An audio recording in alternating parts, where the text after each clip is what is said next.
So, welcome to episode 6 of Montana Voices. Certainly a lot to discuss here. We're post election. We have the unofficial, or quote, official results in right now. But first, matter of business, and I'll let Bryce do the rundown on that. Hello again. Let's get right to it here. First and foremost, if you would ever like to get a hold of us here, management things, of course, email if you want to get to us over that. It's going to be montanavoices@gmail.com. If you'd like to hit us Twitter, it's going to be @Montana_voices. And if you want to get to us at Facebook, it's going to be @Montana Voices Podcast. Yep, we are on all these social medias. 4chan still pending. We have had some turmoil with our hosting platform, or where we host these things. It's a completely different world, as we're finding out. YouTube can host random videos and keep them up there for a century, but if you want to put audio for streaming on the internet, you have to pay somebody to do it, and that's sort of where we're at right now, is our reluctance to do that. Yeah, it's really strange. There's no regulation necessarily over doing so, but it's just odd that YouTube is, giving us the ability to do it with video. No matter what, videos are going to be there no matter what you put up in years to come, until there's some sort of energy crisis that kills every YouTube server out there. However, when it comes to an audio stream for a podcast, they're going to charge you tooth and nail. To the tune of either $12 or $16 a month, and more if we grow even bigger. So, yeah, a tooth and nail, those numbers add up quick. Indeed. Extortion by some standards, mine included. But hey, that's late-stage capitalism for you, so we'll get to that at a later time. But either way, if it comes down to it, we'll shell out the cash if we need to for it here in order to keep it going, I think. But And like if we can make $16 a month somehow to cover it, but one step at a time. Jeez. Maybe we can get the government or George Soros to pay for it. Yeah, you keep on getting accused of being on the George Soros payroll, and I'm wondering, how do you get on that payroll? And, I assume the checks are good, so... Well, we're going to find out here. I'm going to see if I can get it channeled over. I'm sure it's got to go through some sort of offshore account, but I'm going to see if I can get it funneled into an account over at a podcasting hosting platform, and then we can keep the spirit and the voice alive. Absolutely. We'll just make our own podcasting forum or podcasting website, certainly within our abilities. With blackjack and hookers, no doubt. Of course. Well, big things in election. That happened last week, and I went to bed thinking that Matt Rosendale had won the election, because that's what was widely reported, and he was the projected winner about 10:30, 11 when I tucked in. But come in the morning, a complete switch. I went to sleep a bit disappointed, but woke up pleasantly surprised. Yeah, I was in the same boat there. I hit the sack and thought that we had gone full red there, first time in a while, and then when I woke back up, it still kind of seemed that way. Got up fairly early, but once I got the kids in the car there, took a look at my phone one last time, I was just grabbing my coffee, and I saw the tester was starting to pull ahead, and I was like, whoa, well, geez, I thought that they had called that, but I suppose that they're still counting up stuff here, so this is going to be interesting. So I just didn't want to stay focused on it, so I went about my day, and then later on, I saw a post on Facebook about it that he had won, and very pleasantly surprised by that. And absolutely, and it's totally not what I expected. I guess the larger counties that are likely to vote blue are quicker at counting their votes, probably due to resources and such. And those counties were reporting, as of the time I tucked in, Missoula, Cascade, of course, Yellowstone, and Gallatin were all already reporting. So the major votes were in, and I wasn't expecting, deep rural, Blaine County population 100. Or is that even right? I don't know how many people live in Blaine County. Apologies if you're in Blaine County. Oh, geez. But it's definitely more than 100. Gosh, no, now I feel obligated that we have to go correct that. So let me look it up real quick here, so we can get a number on the list there. Population 6,708 as of 2017. So. Well, that's enough to turn this election. I think that's what did it here, Blaine. I forget what county did it. Somebody said, I want to say, I saw an article and some of the comments were like, "Yeah, Butte turned it around," or, gosh, whoever voted blue. Somebody came through unexpectedly blue when everyone thought it was going to be red. Well, you'd think that would be most of Montana. I think I sent you a map earlier this week about sort of the voter turnout county by county, whereas every county that has one of the reservations on voted blue. Is that 5 of them or 6 of them? Excuse me. Or is it 7? I can never remember mixing it up here. But yeah, reservation counties voted solidly blue, which is not very surprising. But these other small counties really came through. What a surprise! Yeah, it was. Wow. I mean, we knew that everyone was going to come out in force for this one, just because they had previously. But well, not previously, but just the amount of ramp up you saw coming up to this, and then on top of that, the amount of money that you saw spending. In the podcast we had right before the elections, I had talked about the amount of spending and the advertisements that you saw in the past for Tester and Conrad Burns, and how it was exactly the same with Rosendale. And I think that got everyone psyched up again in the same regard there to an extent, at least to the point where they were irritated enough seeing the same commercial 3 times in a row when they're trying to watch their streaming platform of choice, that they were finally done. Yeah, absolutely, and that also, I wonder if the 4 presidential visits actually helped or hurt Rosendale. Because without that attention, it probably would have been another midterm election that we, honestly didn't pay a whole lot of attention to. Yeah, geez, man, it went quick.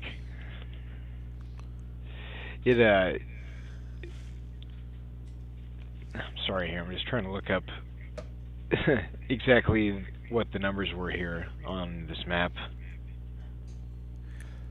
Yeah, I'm seeing 224,000 for Tester and 217 for Rosendale. So is that 7,000? I'm thinking.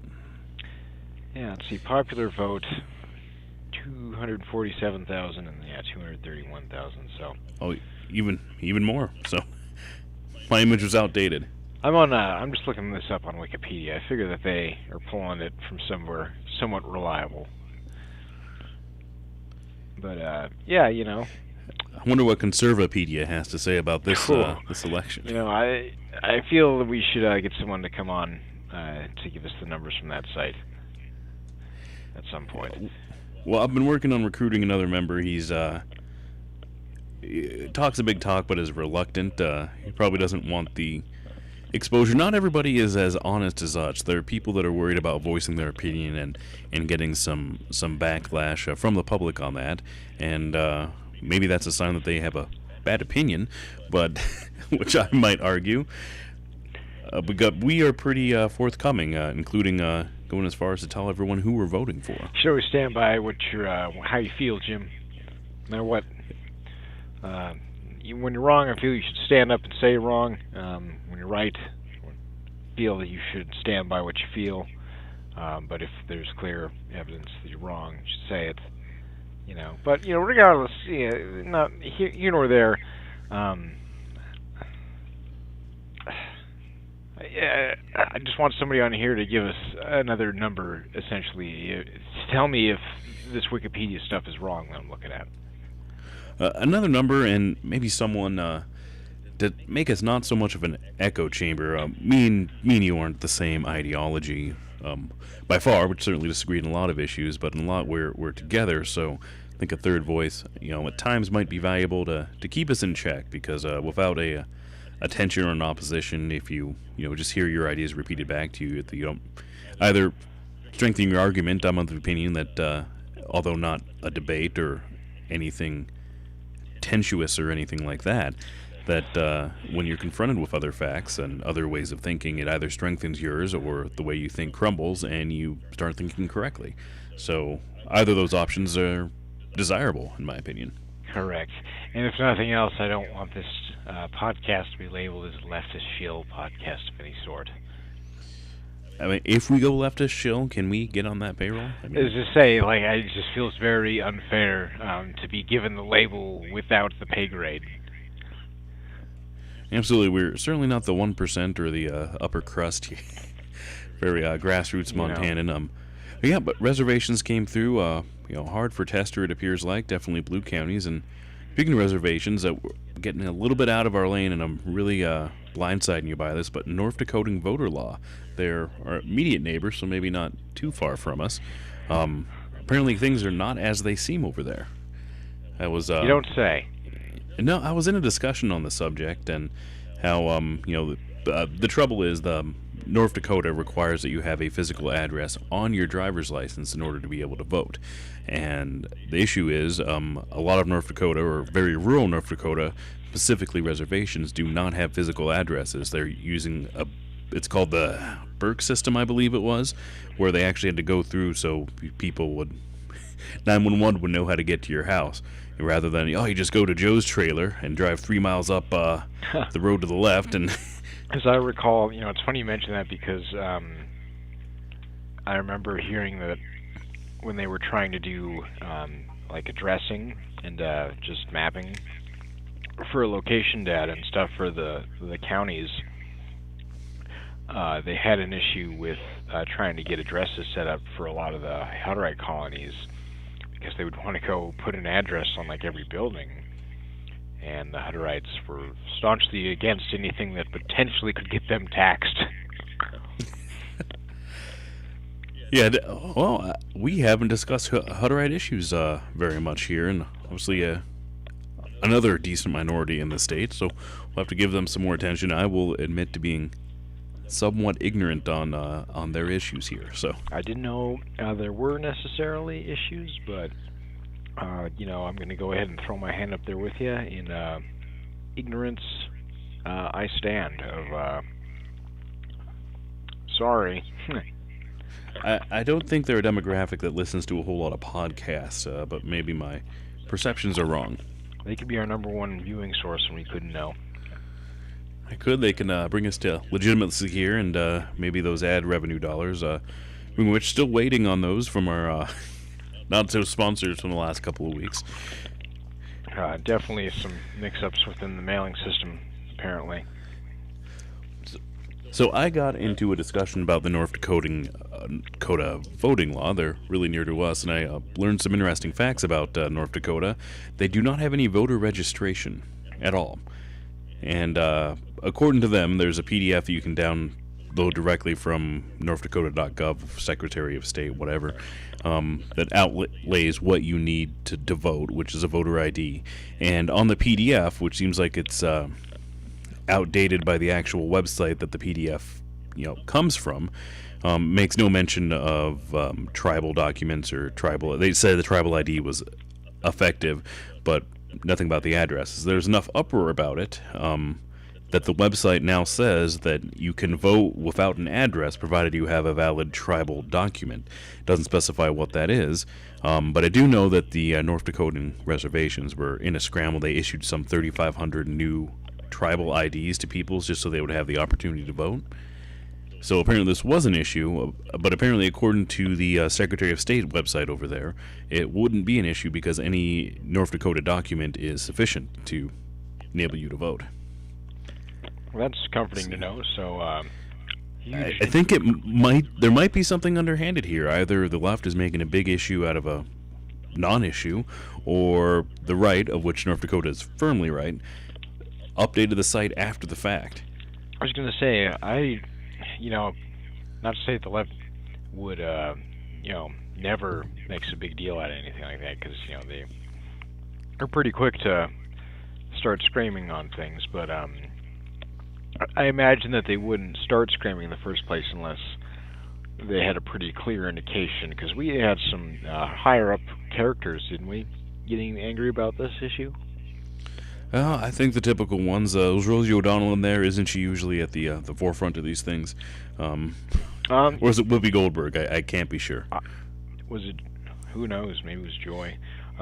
Either way, all three of them, my girls, love them. The View is my shit. Anyways, you know, it's either way, it's a terrible thing if it is underhanded, like you say. But I think that the left would make a big deal if it was legit like that, and I could see somebody changing it after the fact. But the thing is, if they changed it after the fact, like nobody ever addressed it when it was changed, and that's something I think does need to be addressed in that regard. Yeah, definitely underhanded if that did happen. But looking at the PDF, which is sort of it's almost a mirror image of the website that the PDF comes from, that it links to, but obviously updated less because there's PDFs are usually lagging behind. It does say that the intent was to prevent voter fraud from out-of-staters who would go through the process of obtaining a North Dakota mail PO box, and then go through the process of obtaining a North Dakota driver's license, for the sake of falsely voting in the North Dakota election. Do you have to straight up, to do both of those things? Can you do both of those things remotely, or do you have to go stand in two separate government lines to do those? Because I can guarantee that's a physical presence in the state, isn't it? If you have to, like, that alone, I think constitutes enough time to vote. Actually, well, I mean, it doesn't, but, like, who the fuck is gonna, like, what kind of fucking scheme is it that, like, okay, we're gonna bus in thousands of people to go register as new residents in North Dakota. Sway the North Dakota election, which is solidly red. And the PDF even says that has never happened in North Dakota. They don't think it will happen in North Dakota, but they say maybe it could. I just think that they're at least acknowledging that that's not a thing that's going to happen. Furthermore, no absentee voting in North Dakota unless you are active military, deployed, or otherwise insolvent, shut-in, etc. So it's not like Montana where you just mail it in. So they already don't have absentees. So wait, if you're shut-in, that's not a excuse? No, if you are a shut-in or disabled, can't leave your home for some reason. Oh, what if you, like, just hate leaving? Like, what can I just tell them? Like, yeah, I'm just afraid of people. And they're like, yeah. If it's a disability, then yes. Say, if I need a doctor's note, like, I just really don't want to come in, man. Let's go. So that has them in North Dakota at 3 different times. Assuming you need a North Dakota ID to get a North Dakota PO box, so you go. Well, that's at least one trip to the Williston or Minot, wherever you're doing your facetious activities, and then a 3rd trip on the actual voting day. So, I mean, if you're North Dakota 3 separate times, you're a resident. Yeah, I mean, that's a lot of time, and I can't imagine that their lines move fast either. Well, I mean, then again, they could, just because, there's not a lot of people. But, I mean, if you're in line with the thousands of other people who are involved in the same scheme as you, I mean, at least you'll have something to talk about with the guys next to you in line, but it's still going to be very, very irritating. Is this something that maybe George Soros is doing to get some side cash from the oil bros up there, maybe? Maybe it's a personal vexation, because those are... If that's the case, the oil bros, like, a lot of them vote red too, I thought, though, in that regard. Yeah, they do. The solid red there. North Dakota is a bit more red than Montana. So the Democrat over there didn't really have a chance, in my opinion. Yeah, so... I don't see that being a leftist conspiracy compared to being one from the right as much. The North Dakotans. Speaking of which, there was a humor article, and it wasn't published in the comic section in the Minnesota. All right, so It's okay. 2045. The Minnesota newspaper, I'll have to look it up, but had a humor article, and it was placed near the front about how they need to, make a wall to keep the North Dakotan riffraff out. And I'm friends with, a select few North Dakotans who sort of went on a tirade about the ineffectiveness of this wall and who's going to pay for this wall and how you can just fly over the wall or go around the wall in South Dakota. Oh, jeez.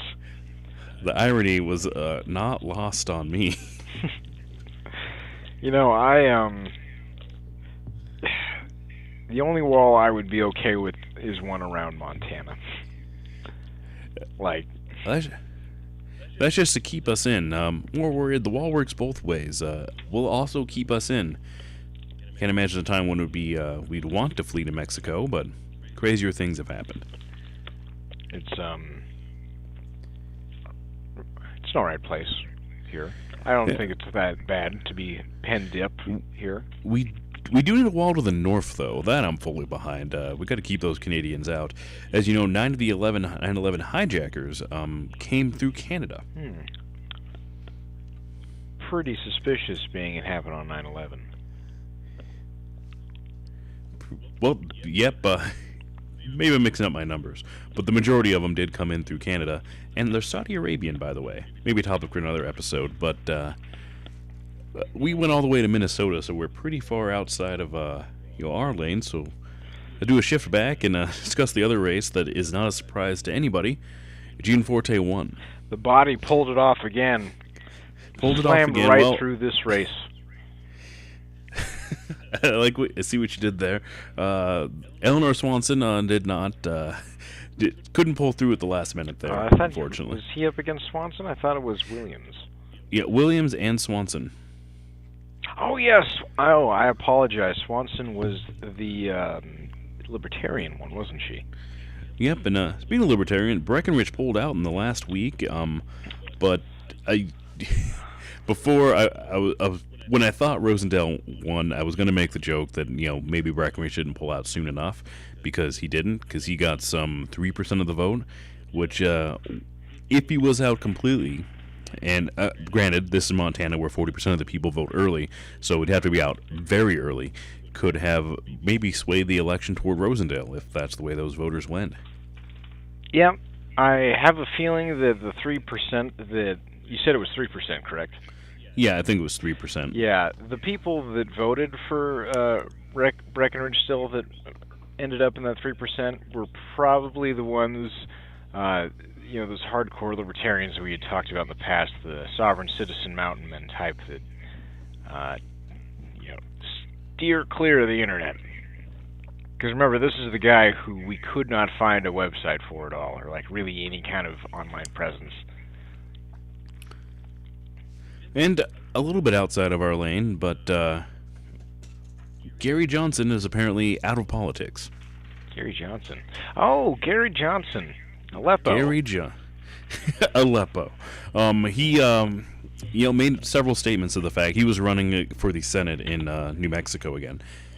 He was their governor for a time and he was able to win as a Republican, and he got less than 10% of the vote in this one, in a three-party or three-person race.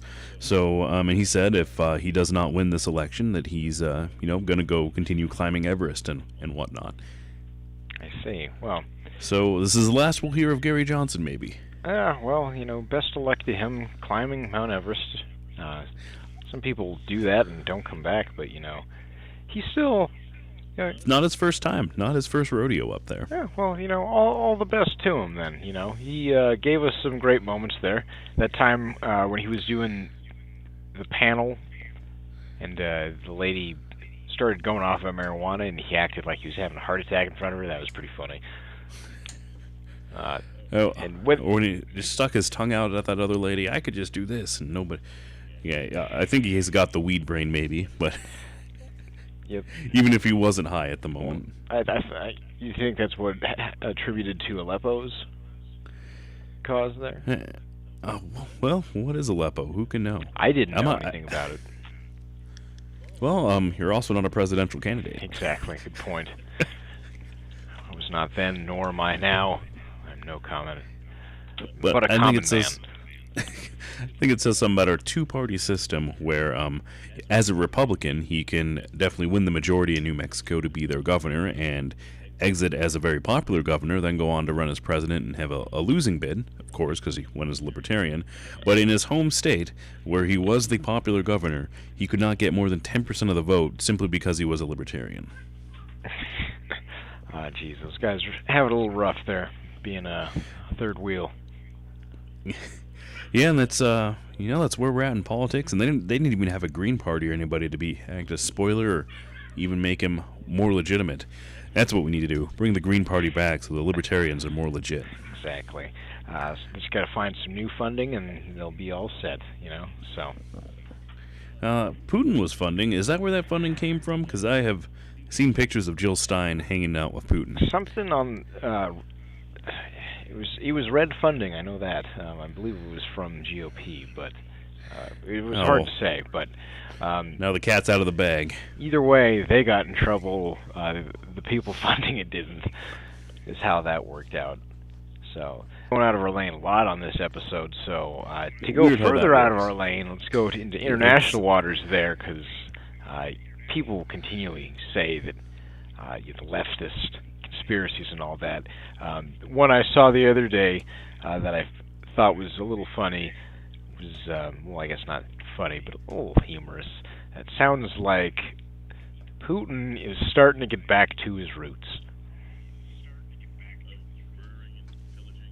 Well, murdering, pillaging, and or which roots? That's just like, that's his first fiddle right there, fella. No, I'm talking. Yeah, it's a normal day in the office. It's that's after he has his coffee, No, what I'm getting at is he's getting back to his roots in that the USSR, we're rise, comrade. We're getting the band back together, is what it said. That's what it like. We're people doing are that dance again. Somebody said it on Facebook, and then I went and looked it up, and it sounds like he actually did say like something to the flavor of the USSR should never have disbanded. And I was like, ooh, somebody wants to get back and back to our roots. My goodness. Well, that's a bold move, Cotton. Let's see how it works out for him. Tour there is what a lot of people are suspecting, and it's funny though, because like the people that I saw suspecting that also made mentions of like, of course he would back the left in that regard though, because leftists love communism and stuff, and I just can't help but think the whole time is like, man, you guys just don't. I keep feeling very misunderstood, As am I on this subject, because as of recently he appears to, well, the Russia regime and Putin definitely has some leftist tendencies in them from the remnants of the old USSR, but he has some very right-wing authoritarian views as well, which I believe is what he's clinging to in our his support of our current administration. Pretty on par there with Mr. on the right, so it's hard to say that he would at all swing to the left at the last side, but at the same time, and something that we pointed out there, because I started having kind of a discussion with the fellow I was talking to about this, is that the Russians are masters of manipulation in every sense, so, who knows? It could just be them playing another game of, yeah, exactly. Look left, I go right, or whatnot.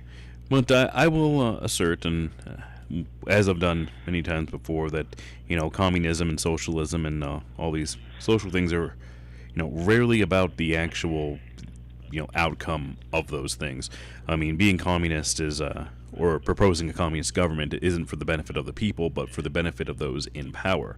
And if people were altruistic and it didn't lend itself to the abuse of power, perhaps communism could work. But unfortunately, as we've seen So far, not so much. People just get kind of pissed off when So they see others making a ton in this really great lifestyle, and they're making shit. And in that regard, that's why you see so much dismay in North Korea all the time still. But no one here is advocating for communism. yep. And is it hard to say we just want to have our fucking health insurance paid for? Or single payer, as they call it, or universal health care. Certainly different options there, but I don't know if one of the things I don't like about Obamacare is how we're essentially subsidizing through the government a insurance industry, which have become record-breakingly profitable off of this. So, I mean, I understand that there's probably a means to an end, and it's the system we have here in America, but there's certainly got to be something better. That was essentially the issue with Obamacare, is everybody wanted to point the finger back at him as well. You made all of these issues. He wanted to fix all of them in the sense that he put through Obamacare with all the stipulations for things like, pre-existing conditions, shit like that was not there before. Put that through, and at that point, we're still a capitalist society. So the insurance companies at that point saw that coming and said, well, we still got to make our profit, got to make our nut. Only way to do that, we got to kick it up. And kick it up they did. And when they kicked it up, and everyone got that bill and said, what the fuck? They said, sorry, can't help you. Big guy in power did it to us, so we got to do it to you. And then everybody below them that had the bill said, oh, it's that son of a bitch's fault. And meanwhile, everybody in the middle there at the insurance company is saying, yeah, real sorry about that, as they're shoving all that cash in their pocket. Yeah, we are a capitalist society. So it was, foolish to think that something involving the private sector like this would end up any differently, in my opinion. It was a rough Band-Aid that had to be ripped off in that regard. There was no other way to really get the pre-existing conditions, I think, put in. And I feel like that was, a main driving point behind it. Not to say that was the only reason it was there, but that, and then just the stipulation that you now are required to have health insurance to make sure that everyone's covered, to make sure that everyone is able to be covered. They're doing it still as humanitarianly as they could within that capitalist society, knowing that they were going to have to take that hit. Well, I think it might have been designed to fail, and so we can implement a single payer. Because one thing, I think I discussed this in one of the previous episodes, with the libertarians not being so libertarian when they talk about repealing and replacing Obamacare. I think the actual libertarian standpoint would be the actual just only repealing. It doesn't need a replacement. Let the free market run its course, as it did years ago. So, but no Republican has that stance, from what I can see. And if you know of one, I'll be surprised and stand corrected. But all of them seem to be running on a platform of repealing and replacing. Yeah, they want to get it out of there as quickly as possible.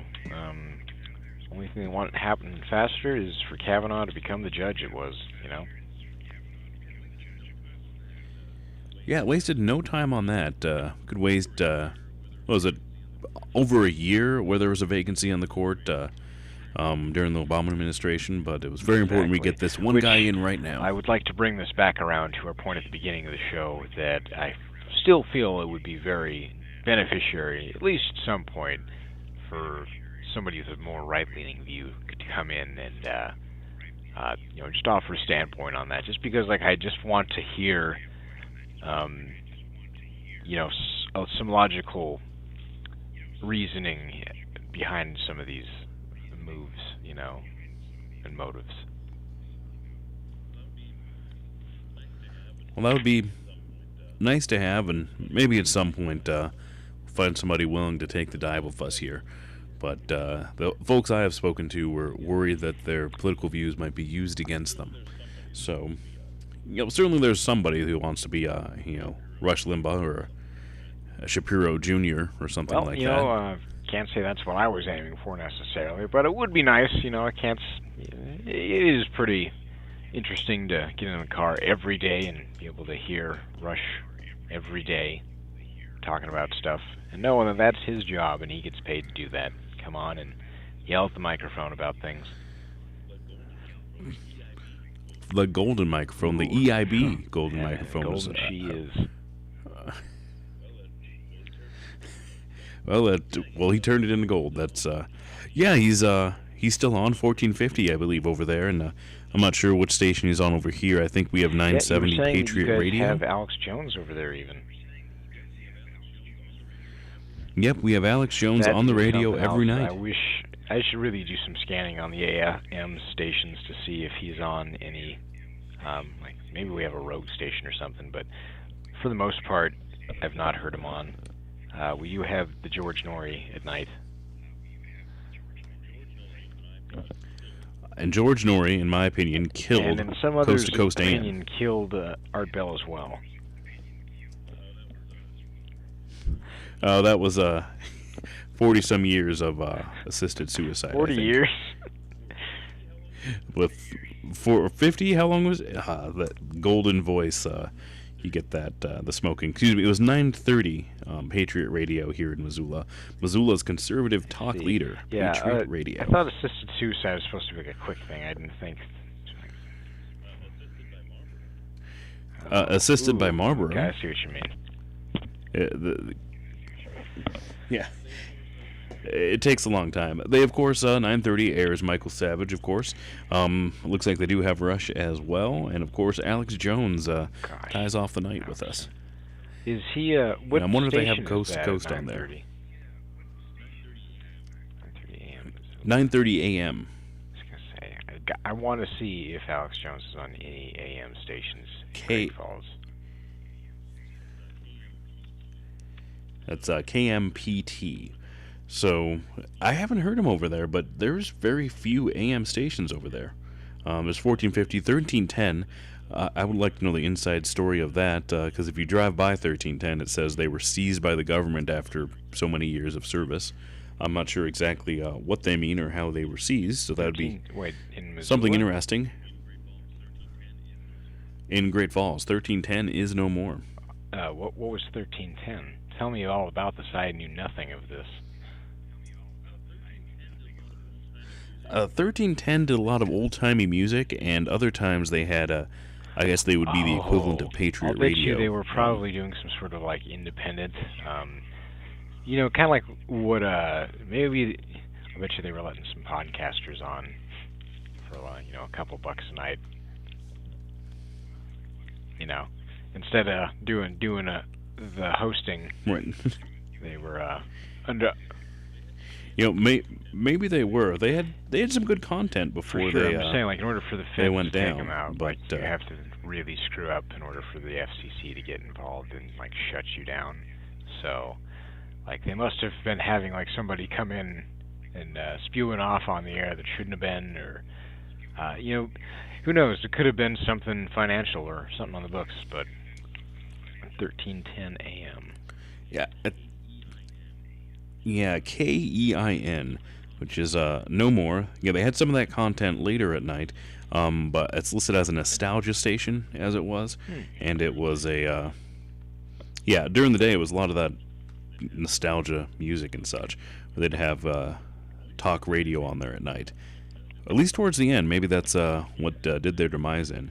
And for you guys over there, I see KMON, of course, the classic, I think the most powerful AM station in the country, or they're operating at peak 10,000 watts, or they were at some point in time. 10,000 be the ERP limit for AM radio stations, of course 100,000 for FM, but they were at one time definitely most powerful on this side of the country. So now they just play country all day long.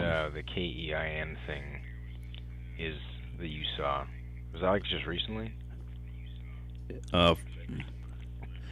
Okay, couple because I years, I just think, looked is them when up I on noticed. Wikipedia here. I'm going to read it here. It says, off the air, KEIN was off the air for quite some time. According to the property owner, Creed Evans, somebody broke into the transmitter building in January 2011, switched off the breakers and killed the signaling. Munson Radio President Steve Dow owned the license for KEIN, but he is locked out of the transmitter building because of a court order. That order in favor of Evans, who filed suit against Dow, was for failing to keep insurance and to maintain the facility. While Evans owns the facility, he lacks the expertise and authority to turn the station back on. Records show the station is still silent as of May 2013.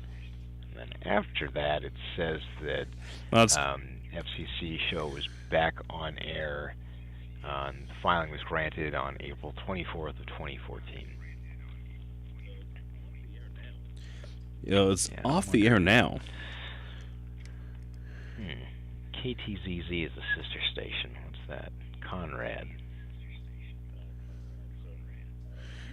Conrad. So, your AM radio stations, or actually any AM radio stations, are few and far between.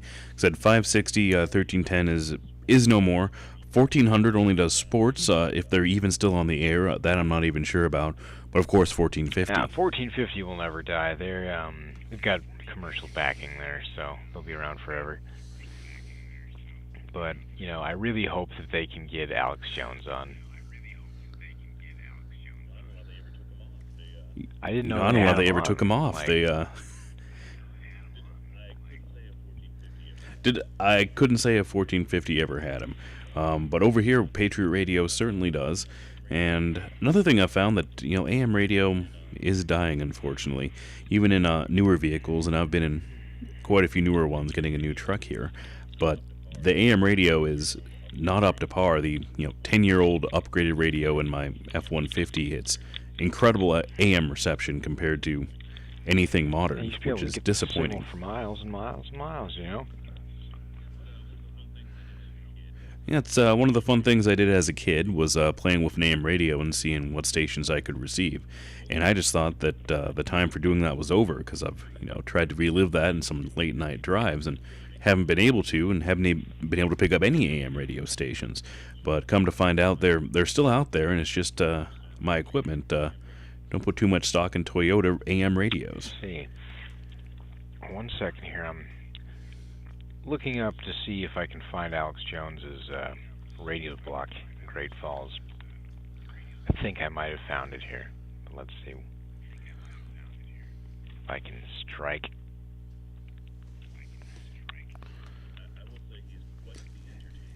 I will say he's quite the entertainer. Okay. Let's see. No. Oh, that is so disappointing. Only way is to stream him, it sounds like. That's very disappointing.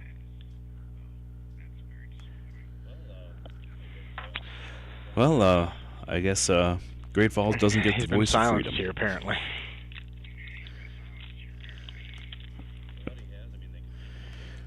Well, that he has. I mean, they can take him off of Google. They can take him off of YouTube, Facebook, Twitter. I think they all hit at the same time. We discussed that in a previous episode, but I guess they can, in fact, take him off the radio waves. Yeah. I mean, I guess somebody could start up their own radio station and put it on, but that'd be expensive.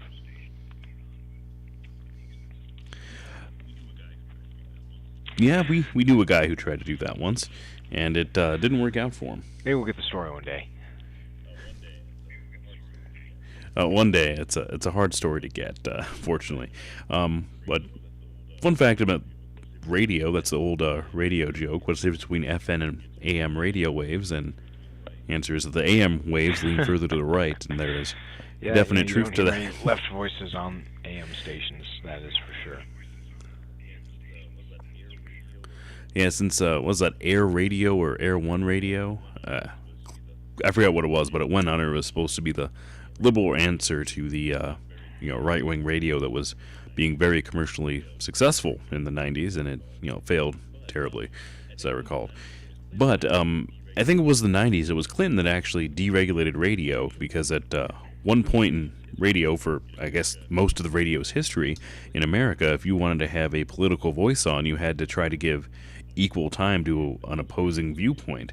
And most radio stations just simply avoided, that sort of It's commentary and simply pundit talk. too difficult to try we know and what now schedule for. that many people. Absolutely not. Play the sports. And that's exactly what they did: sports and entertainment.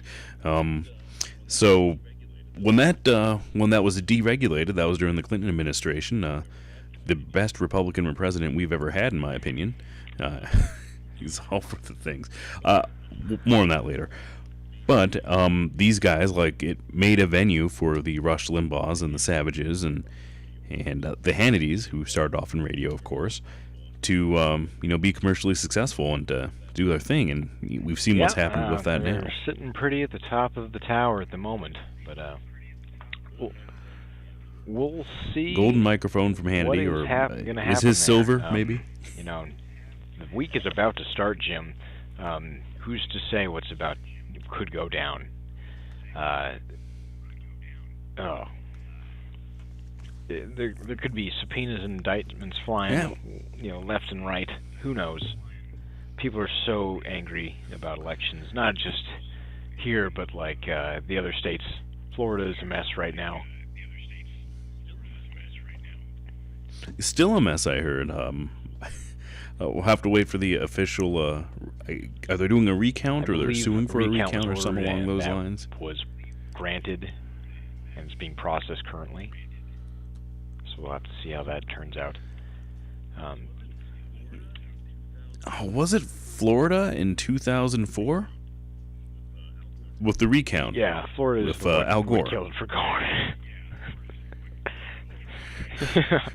Freaking Florida. Yeah, it was Florida because Jeb Bush was Jeb was the governor, and they did a recount. They're like, yeah, Bush wins. Mention that.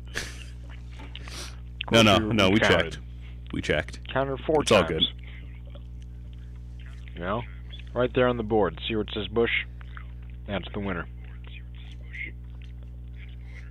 So, in the what background, a different time it would be. George is on the phone. Always They're Florida like, over "Come there on, for buddy. recounts. Oh, don't worry. We'll get you in there one day too. Your time's coming. I swear."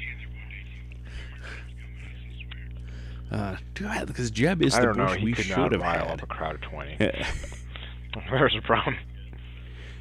Low energy Jeb, is that yeah. what Trump called him? Well, he's what really killed it for him. What really killed it for Jeb was Jeb's IT manager. Because Jeb had a dying chance there, but what really killed, and he probably had zero chance before this, but what really just was the nail in the coffin was when Trump bought his domain. Remember that? Let me see if I can find that is it a brilliant move. Brilliant. Obviously, Trump has read The Art of War, so brilliant. I do not recall still that. Got the Trump stuff on it. That would be hilarious. JebBush.com. Let's see, Jeb.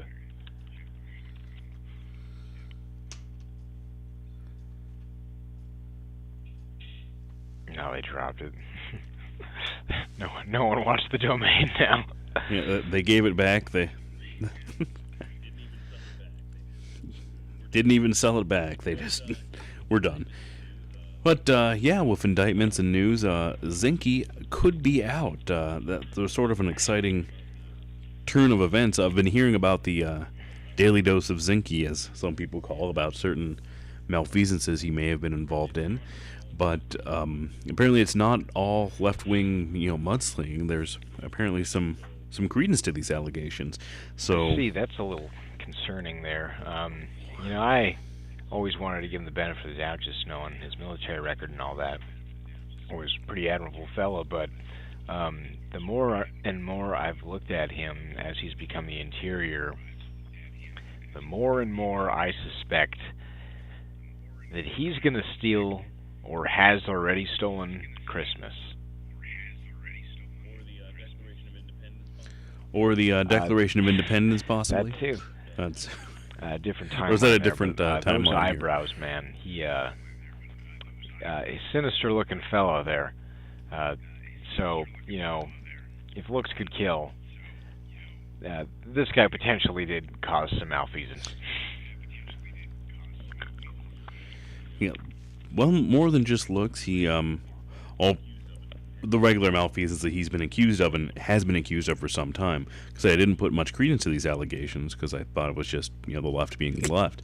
But they're real, and the specific one is he benefited from, I think it was a resort in Whitefish, or something with Halliburton, something to that effect. He benefited through executive decision financially, which you cannot do, obviously. So there'll be a new secretary coming up here possibly, and looks like Trump has not taken the hard line to back him as we've seen Trump do before, even with people that were wrong. Trump's whole game plan right now is really changing up compared to what it used to be. So he's adapting for the midterms. You're saying that or an indictment or subpoena, maybe. Who knows? Probably the midterms. Let's go with that. Statistically, the sitting president's party, loses during the midterms. So it was not the massive loss that I think, a lot of people would have liked, but it's not, it's canon for how these things usually work. There's supposed to be some loss. There's supposed to be like, this president's getting out of control, let's keep him in check a little bit. There's supposed to be some of that. It's sort of, perhaps purposefully designed that way. So, but we'll see if Republicans will be able to get anything done because, they, lost some seats but gained, was it the House that they gained and they lost the Senate, or was it the other way around? I believe they maintained control of this. God, Jesus Christ, I don't even know. Yeah, we're far outside of our lane here because this isn't Montana at all. The one that Tester's in, so the Senate, is still the Senate. Yeah, Republican-controlled. They gained Senate. in the Senate. House right now, though, is Democrat.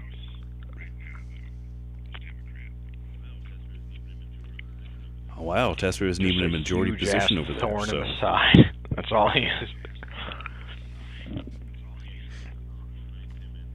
Yeah, he put a lot behind him, and that didn't pan out. Maybe if they had a guy that was from Montana, certainly there must be some Montana Republicans that are electable, but they just had the wrong guy here. If there was an actual Montana guy who had a platform, in my opinion, he would have gotten in. Tester somebody down. That could have gone up there and they could have played John Denver's Country Boy, and had it been, legit.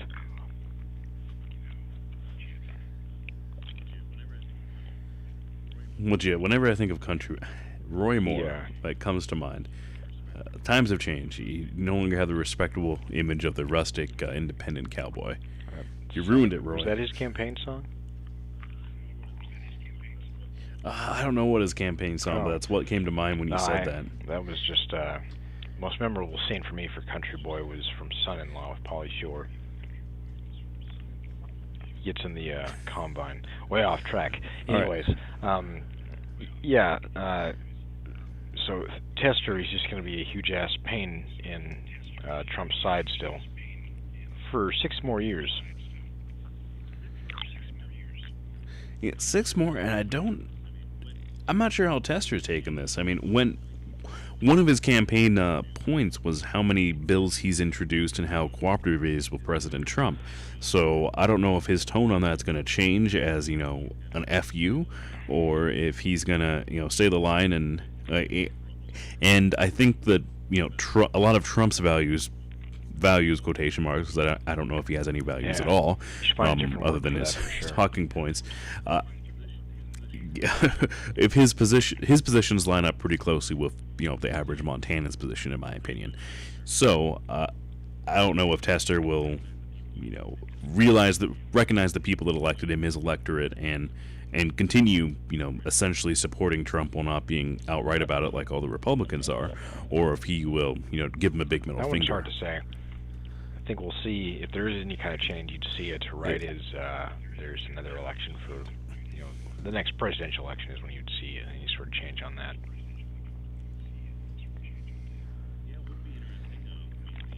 Yeah, it would be interesting. I mean, the Trump did distance himself, or did point out the people that didn't embrace him. He even called it the embrace in a cringeworthy speech, in my opinion.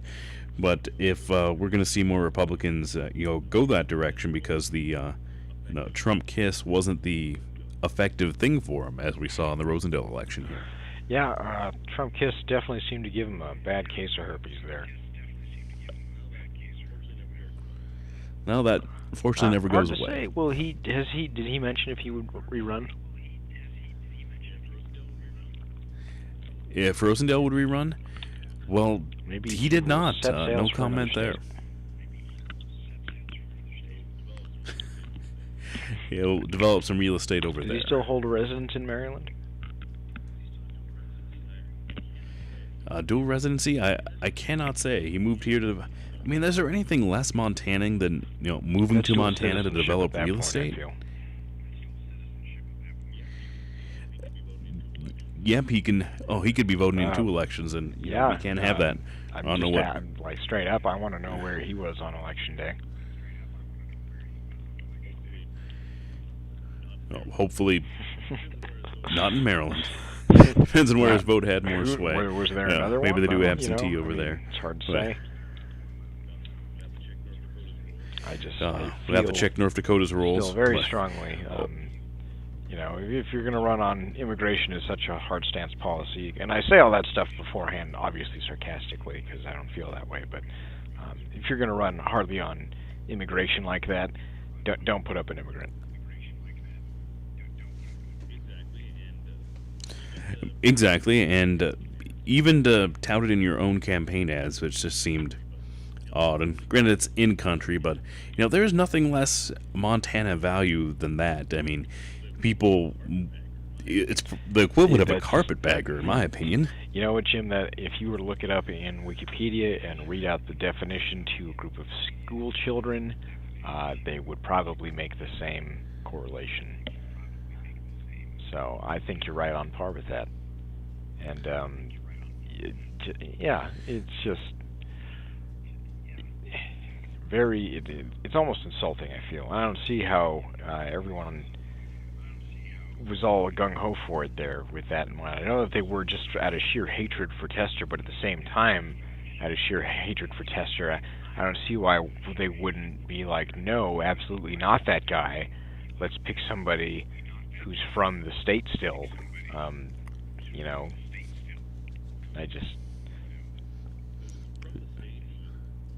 Who's from the state, who's known. I mean, there must be some native Republicans, or are these all just wealthy out-of-state millionaires? So it's this Gianforte, who also out-of-state, and also a millionaire.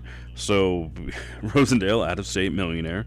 I mean, is that the values that the Republicans are putting up, that the only qualifications to run for him is that you're a millionaire and it doesn't matter where you're from? There's certainly some Montana native millionaires that are Republican. And I don't even want... They just need to find them. A millionaire necessarily, I don't think is that great of an idea. I just want somebody from Montana. I want, I don't know who even the name on it would be, but a representative from somewhere like, Ekalaka or Broadus to, throw up a nomination and, go for the gold on that one. Well, if they had an actual candidate, and I saw a meme that was definitely a joke that it had a picture of Tester and Rosendale, because they both got the flat top. They're like, Montana, 1 million people, and apparently one barber. I think I saw that one as well. But back on, if it would have been a different election if they had somebody that was native and had some values. So I don't know why they decided Rosendale was their best bet here. Weird flex, but okay, definitely.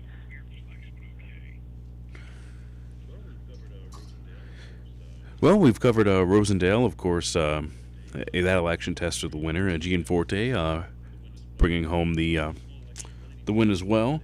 For the small elections, 185 and 186 both failed, which I didn't think was too surprising.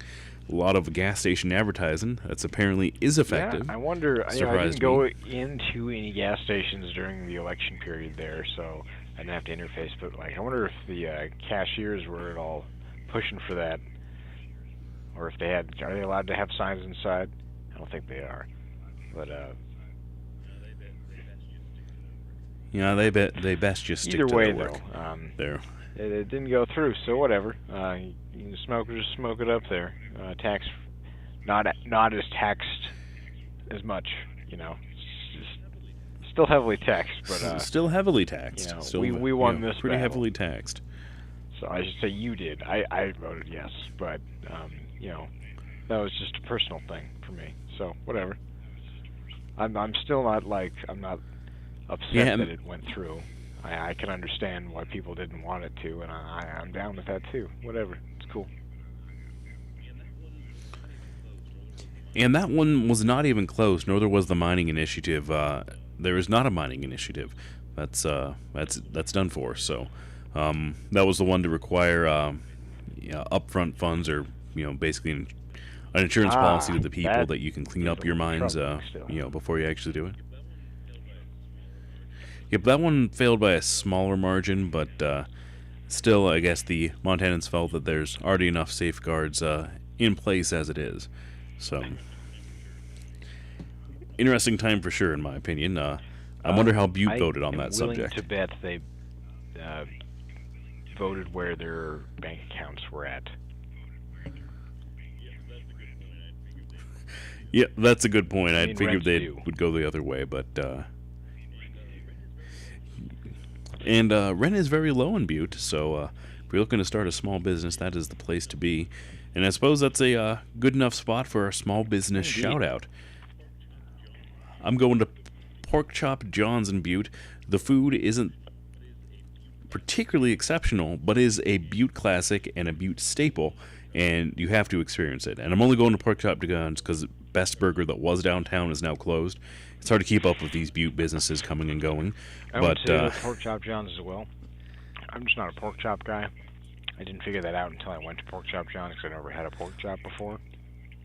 But if you like pork chops, that place is definitely up your alley. Like, they're pretty good. They also have burgers. What? Which, I thought it was... Yep, they have burgers at Pork Chop John's. And I've gotten a few of them. They're not, like I said, the food isn't exceptional, but it's a staple of Butte, in my opinion. So I think one of the times I was there, I was like, you guys have burgers. I'm feeling a burger. And I'm talking to the guy. And, of course, what does he care? He just makes minimum wage to, put patties on a bun. And I'm asking him, I was like, all right, I understand you have burgers, and I understand you tell me they're good, but is it good enough to, not get a pork chop sandwich?